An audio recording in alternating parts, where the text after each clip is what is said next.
What's up, nerds? It's your boy, the OGGM, coming to you live and in charge from Site B at 10 o'clock in the morning on this blustery Friday. It's the 17th day of February 2023, and Kyle Brink is back for another round of more of the same. And apparently Kyle got himself a promotion. No longer is he just the executive VP of D&D Beyond. Apparently he had received a sideways promotion, and now he's the executive producer of D&D as a whole. I'm not quite sure what that means. If you look at the staff rundown of Wizards of the Coast, apparently the only positions are CEO Chris Cook, CEO Cynthia Williams, and then a whole bunch of executive VPs. Noticeably missing, though, from the list of the Power Elite, Kyle's not listed anywhere on the Wizards of the Coast page as an employee. Yet he's the executive producer of Dungeons & Dragons. Which, of course, questions, where is Jeremy Crawford and Chris Perkins? Because we haven't seen them since, December. Should we worry? So why are we seeing so much of Kyle? Why is Kyle the new stalking horse, the new scapegoat of Wizards of the Coast? Why is he the figurehead? I honestly don't know why they chose Kyle to be the man to take all the attention away from whatever Wizards of the Coast. But once again, Kyle has stepped forth to suffer the slings and arrows of outrageous fortune and be interviewed by Nerd Immersion, Ted over at Nerd Immersion. One of the many individuals who jumped on the OGL let's go after Wizards of the Coast bandwagon, and then the second everything was over, jumped right back on, hey, Wizards of the Coast is okay with me. So he had an interview with Kyle, and I'm not going to go over with it because it's pretty much the same as Ginny's and the other interview. So Kyle has a script now, and apparently there are certain questions that they're agreed upon between Wizards of the Coast and Kyle and the interviewer. So, 3 halflings were very lucky because they got Kyle raw, and they were able to throw any question at Kyle that they wanted to, and he answered as he did, and as we know what Kyle said, and there was apparently some backlash, both on Kyle's part, on Wizards of the Coast part, and the community's part. There's still a lot of individuals out there who are angry about Kyle's statement about, white folk.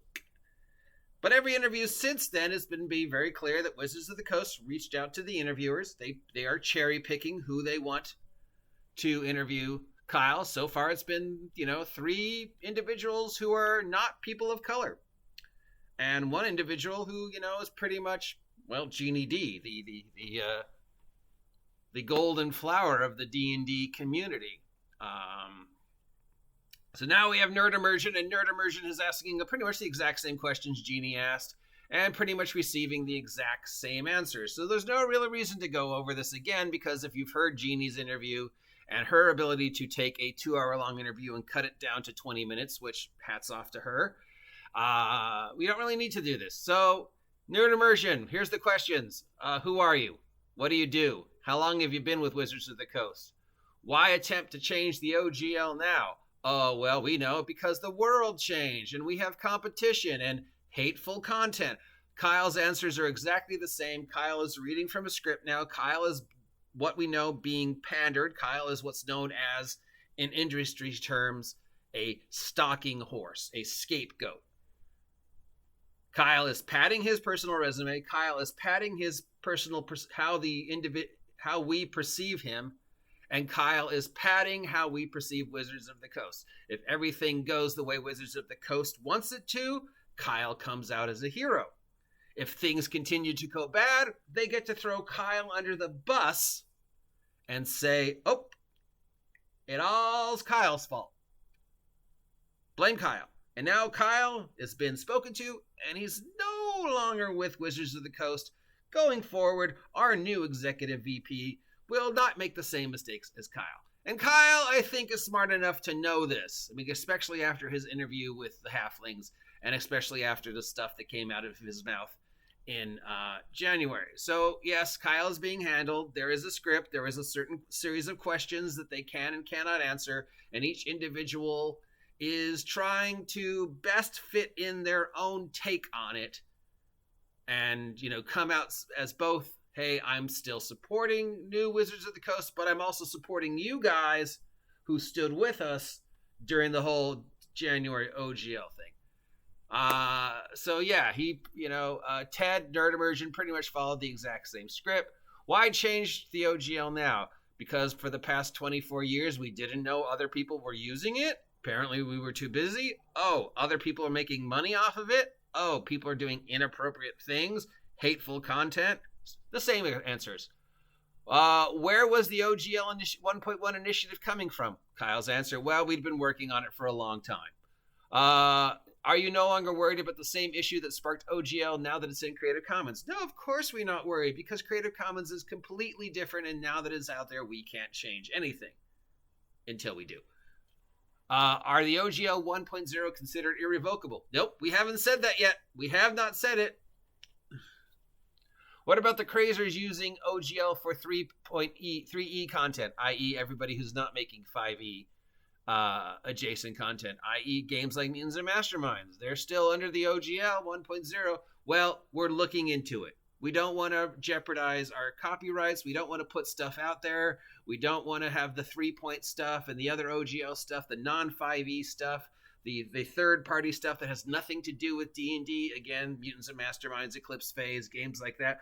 We want to make sure that there's nothing in there that is inappropriate. We want to make sure that there's nothing in there that is 100% copyrighted by us, even though we made multiple 100% copyrighted things available under the Common Core thing that we released with SRD 5.1, like Strahd. But yeah, so same thing. What steps are you taking to rebuild the community's trust? Well, Wizards of the Coast is sending Kyle out to be the stalking horse to regain our trust. Meanwhile, other than the 5.1 SRD, with most of us are still like, what has Wizards of the Coast done to regain our trust? They certainly haven't taken my advice, so... Where are the changes in leadership or the decision-making process of post... What are the change? Where were there changes in leadership or the decision-making process at Wizards of the Coast post OGL situation? Well, apparently Kyle's gotten himself a sideways promotion. Chris Cook and Cynthia Williams, though, are still in charge, and Crawford and Perkins are nowhere to be seen. Has the OGL impacted the 1D&D playtest cycle? And has it impacted the 2024 release date for 1D&D? Well, it's impacted the playtest because they haven't posted a new one since December. But has it in any way, shape, or form impacted the 2024 release date for 6th edition? Absolutely not. No matter what Kyle says. It is absolutely not. Whatever day they are planning on releasing it, it will be out by that day or before or after because it's already done. They've already written 99% of it, and his history has shown us, no matter what we say in the surveys, they're going to do whatever the F they want with 6th edition. But as of now, Kyle is still claiming it's not a new edition. 1D&D is not a new edition. 1D&D is just taking 5th edition and making 5.5. In that case, why do we need to buy any new books, Kyle?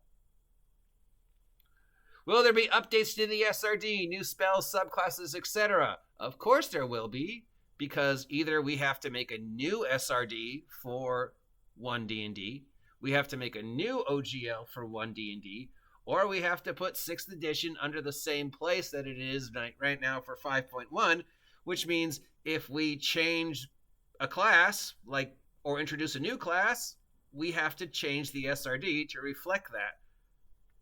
Right? But it can't be changed.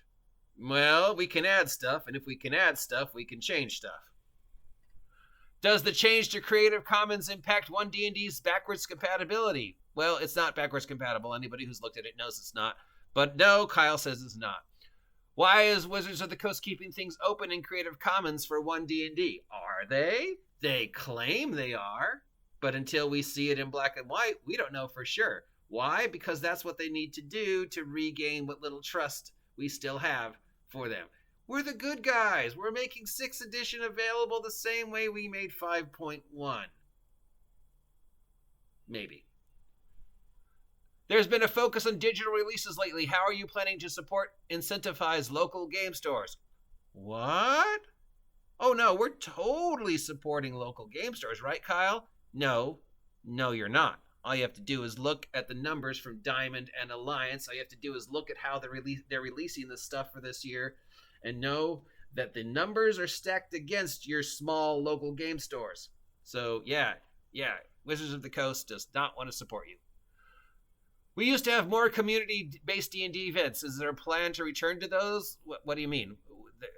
Nothing's changed. There's still the live plays. There's still the things. There's still our, Adventurers Guild. Will that be changed? I don't know. I have a question out to my content in the Adventurers Guild regarding the changes. We'll see whether there's actual changes or not. With one D&D VTT coming out, will creators be able to build and create their own content, or will it be a first-party content only? Well, originally you said no, we couldn't make our own stuff.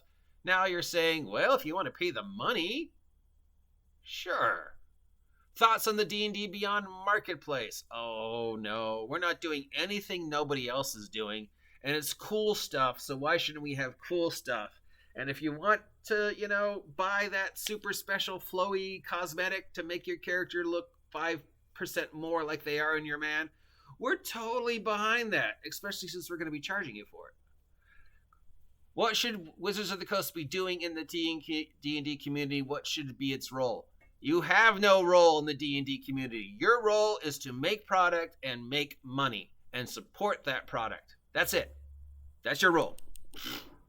Are there any lessons learned Wizards of the Coast is taking away from this that you would like to mention? Well, we've learned that it's important to not include the community, that it's important to ask our employees. It's important to be completely open and honest with the world and let everybody know what we're doing, and all the mistakes we made in January are never, ever going to happen again until they do. And when they do, we have a series of steps in place to make sure that they won't happen after that until they do a second time. Is the world going to change its perception of Wizards of the Coast? Absolutely not. Are the Daniel Kwans and Connie Changs and Mark Holmeses of the world going to continue to find fault in things that Wizards of the Coast do? Of course they will. Are people like me and, other individuals who are more interested in actual Wizards of the Coast stuff as opposed to the whole inappropriate content stuff going to continue to find fault in what Wizards of the Coast does? Of course we do. Is Wizards of the Coast continue to make the exact same mistakes they've been making since Dungeons & Dragons 3.5? Of course they will. If they haven't learned their lesson in over 20 years, they're not going to learn their lesson now. Are there plans for D&D to return to conventions? Maybe. What are the future of Adventures League organized play? Don't know. Still waiting to hear from them. Hateful content. Our job to monitor. We gave you D&D, but we don't want D&D to be bad. Community, blah, blah, blah. It's the exact same script he read when Ginny interviewed him, and it's the exact same script he read when the previous interviewer interviewed him, and it's probably going to be the exact same script that Bob Worldbuilder goes through, because they have to now. So, in all three of the interviews, none of the things that Kyle mentioned in his interview with Three Halflings has been brought up, including the whole diversity inclusion thing. People like Kyle need to leave Wizards of the Coast to be replaced by members of the community that are more inclusive. And yet you look at the breakdown of who's working at Wizards of the Coast, and sure, there's some women, but it's all people who look like you, Kyle. Now going forward, is Wizards of the Coast going to look at these people and go, hey, look at these 60 positions we're looking to fill, including Director of D&D Creativity. What the hell does that mean? I don't know. Apparently the only positions we have at Wizards of the Coast are executive. Will those individuals be diversity hires, or will they be hired based upon their skill level? Who knows?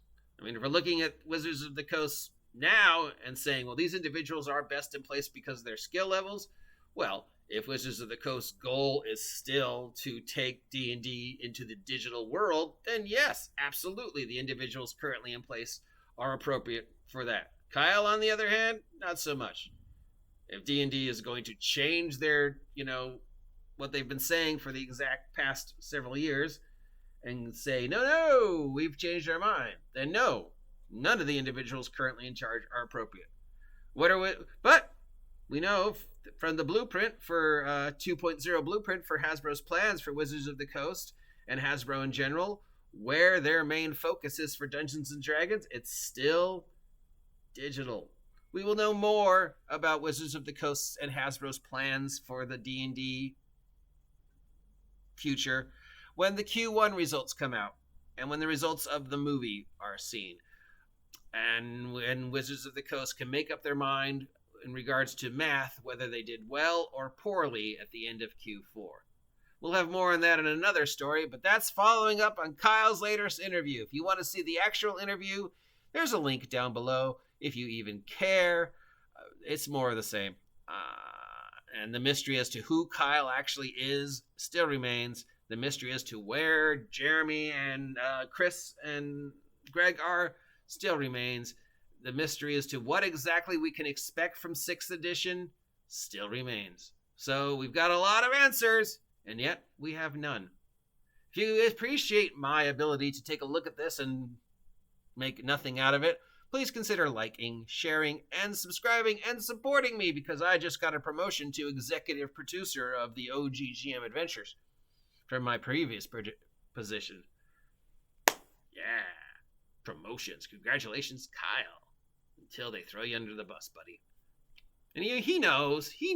Look at his face. He knows. Please like, please share, please subscribe, please support the OGGM Adventures. Please remember this is my job and I need your support. So if you haven't subscribed yet, please subscribe. Help me hit 1,500 subs by April 1st. If you appreciate this nonsense that comes out of my mouth, consider maybe, tossing a coin to your Witcher, so to speak. Buying my merch at Big Geek Emporium is the best way to support me. Links down below, of course. Till next time, see ya.